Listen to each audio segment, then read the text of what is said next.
നാട്ടുകാരുടെ സ്വൈര ജീവിതത്തിന് തടസ്സം വരുത്തുന്ന കട്ടിപ്പാറയിലെ അറവു മാലിന്യ പ്ലാന്റിനെതിരെ പ്രതിഷേധം ശക്തമാവുകയാണ്. ഇന്ന് പുതിയ നിർദ്ദേശങ്ങളാണ് ജില്ലാ ഭരണകൂടത്തിന്റെ ഭാഗത്തു നിന്ന് ഉണ്ടായിരിക്കുന്നത്. ഏറ്റവും പ്രധാനപ്പെട്ട 4 നിർദ്ദേശങ്ങളാണ്.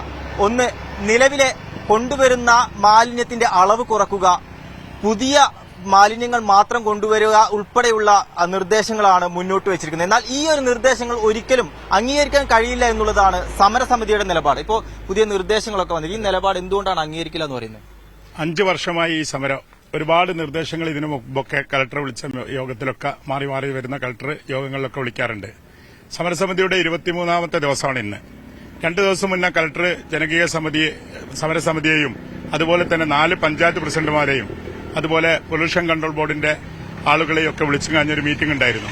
ആ മീറ്റിംഗിൽ കളക്ടറോട് ഞങ്ങൾ എല്ലാ വിവരവും പറഞ്ഞിട്ടുണ്ട്. ഇരുതുള്ളിപ്പയുടെ സൈഡിൽ നിന്ന് മാറ്റണം എന്നുള്ളത് ആദ്യം പറഞ്ഞു.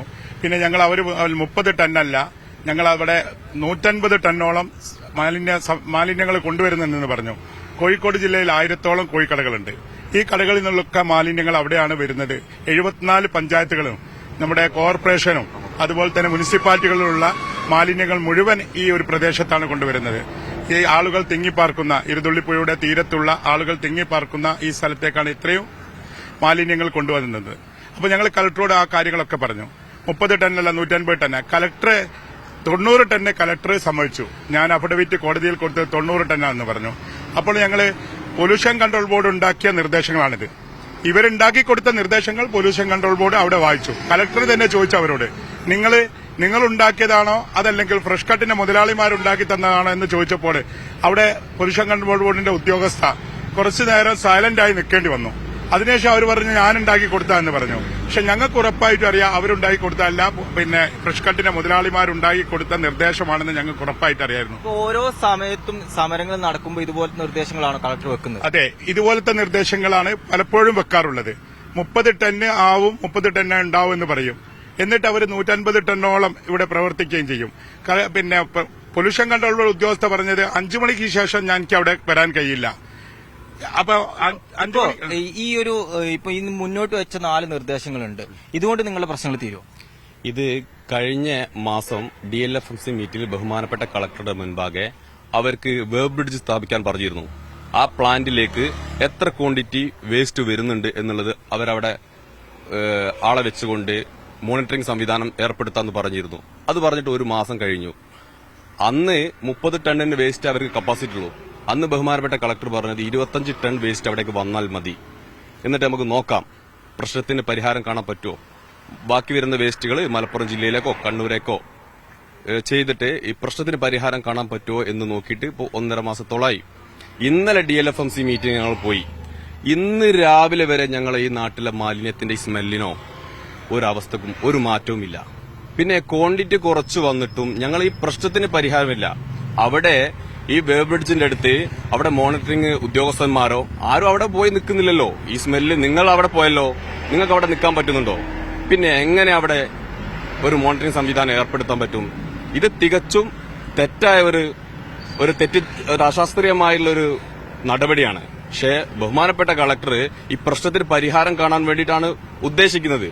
പക്ഷേ ഈ കമ്പനി മുതലാളിമാര് ഈ 74 പഞ്ചായത്തിലെ വേസ്റ്റ് എന്തിന് ഈ പാവപ്പെട്ട ഈ ചെറിയ പ്രദേശത്തേക്ക് കൊണ്ടുവരുന്നു? അത് 74 പഞ്ചായത്തിലുള്ള വേസ്റ്റ് 74 പഞ്ചായത്തിൽ സംസ്കരിക്കട്ടെ. ഈ പഞ്ചായത്തിന്റെ വേസ്റ്റ് ഈ പഞ്ചായത്ത് സംസ്കരിക്കട്ടെ. അതല്ലേ വേണ്ടത്? ഈ 5 വർഷമായിട്ട് ഈ പാവപ്പെട്ട ജനങ്ങളുടെ തലയിലേക്കല്ല ഈ മാലിന്യം ഈ കോർപ്പറേഷന്റെതൊന്നും കൊണ്ടു തള്ളേണ്ടത്. ഇത്രയും ജനങ്ങളെ ബാധിക്കുന്ന ഒരു വിഷയമാണ്. എന്തുകൊണ്ടാണ് ഇതിനൊരു ശാശ്വതമായിട്ടൊരു പരിഹാരം കാണാത്തതെന്നാണ് നിങ്ങളൊരു വാർഡ് മെമ്പർ പറഞ്ഞത്? ശാശ്വതമായ പരിഹാരം കാണാത്തതെന്ന് പറഞ്ഞപ്പോൾ ചെയർമാനൊക്കെ പറഞ്ഞതുപോലെ തന്നെ കഴിഞ്ഞ 5 വർഷമായിട്ട് ഞങ്ങൾ അനുഭവിക്കുന്ന ദുരിതം ഈ കോഴിക്കോട് ജില്ലയിലെ കോഴിമാലിന്യങ്ങൾ ഉൾപ്പെടെ മറ്റ് ജില്ലകളിലേക്കൂടെ 30 ടണ്ണിൽ അധികമായിട്ട് 100 ടണ്ണിലധികമായിട്ട് ഈ കമ്പനിയിൽ ദുർഗന്ധം വമിക്കുന്ന ഒരുപാട് പഴക്കമുള്ള മാലിന്യങ്ങൾ ഈ പ്ലാന്റിൽ കൊണ്ടുവരുന്നു. പിന്നെ അവര് പറയുന്ന ഒരുപാട് ടെക്നോളജികൾ ആ ടെക്നോളജികൾ 5 വർഷമായി പറഞ്ഞു പറ്റിച്ചുകൊണ്ടിരിക്കുകയാണ്. ആ ടെക്നോളജികൾ ഒന്നും നടക്കുന്നില്ല, ഒന്നും നടത്തുന്നില്ല. അവർക്ക് ഭയങ്കര ധാർഷ്ട്യത്തോടു കൂടിയുള്ള ഒരു പെരുമാറ്റമാണ്. ഇപ്പൊ കഴിഞ്ഞ ബഹുമാനപ്പെട്ട കളക്ടറെ ചേംബറിൽ ചേർന്ന മീറ്റിംഗിൽ വളരെ കളക്ടറെ പോലും തെറ്റിദ്ധരിപ്പിക്കുന്ന രീതിയിൽ തന്നെയാണ് പെരുമാറുന്നത്. ആ രീതിക്ക് ഒരു മാറ്റവും ഇല്ല എന്നുള്ളത് സമരസമിതിക്ക് മനസ്സിലാകുകയും ഇറങ്ങിപ്പോരുകയാണ് ചെയ്തത്. ഈ തുടർന്നു ഈ സമരം കൊണ്ടുപോകാൻ തന്നെയാണോ തീരുമാനം? 5 വർഷമായിട്ട് ഈ തുടർന്ന് ഈ ഒരു ബുദ്ധിമുട്ടിന് ഞങ്ങൾ ഉരുതുള്ളിപ്പോയും മലിനമായിക്കൊടുത്തു. അതുകൊണ്ട് ജനങ്ങളെല്ലാവരും ഈ സമരത്തിന് ഇവിടെ വന്ന് ഈ പന്തലിരിക്കുകയാണ്. സ്ത്രീകളും കുട്ടികളടക്കം പ്രായമായ ഉമ്മമാര് വരെ ഈ പന്തലിലാണ് ഉണ്ടാവുന്നത്. അതുകൊണ്ട് ഈ സമരത്ത് ഒരു വിജയം കാണുന്നത് വരെ ഞങ്ങൾ മുമ്പോട്ട് പോകും. നാട്ടുകാരുടെ പ്രശ്നം പരിഹരിക്കുന്നതുവരെ ഈ ഫ്രഷ് കട്ട് അറവ് മാലിന്യ പ്ലാന്റ് പൂട്ടുന്നതുവരെ സമരം അവസാനിപ്പിക്കില്ലെന്ന നിലപാടിൽ തന്നെയാണ് സമരസമിതി ഉള്ളത്. എന്തായാലും ഇത്രയും ജനങ്ങളെ ബുദ്ധിമുട്ടിച്ചുകൊണ്ട് ഇത്തരത്തിലൊരു അറവ് മാലിന്യം വേണ്ട എന്നുള്ളത് തന്നെയാണ് ഇവരുടെ തീരുമാനം. ക്യാമറ പേഴ്സൺ സഞ്ജു പൊറ്റമ്മലിനൊപ്പം ഫൈസ് നെടുമ്പല, മീഡിയ 1 കോഴിക്കോട്.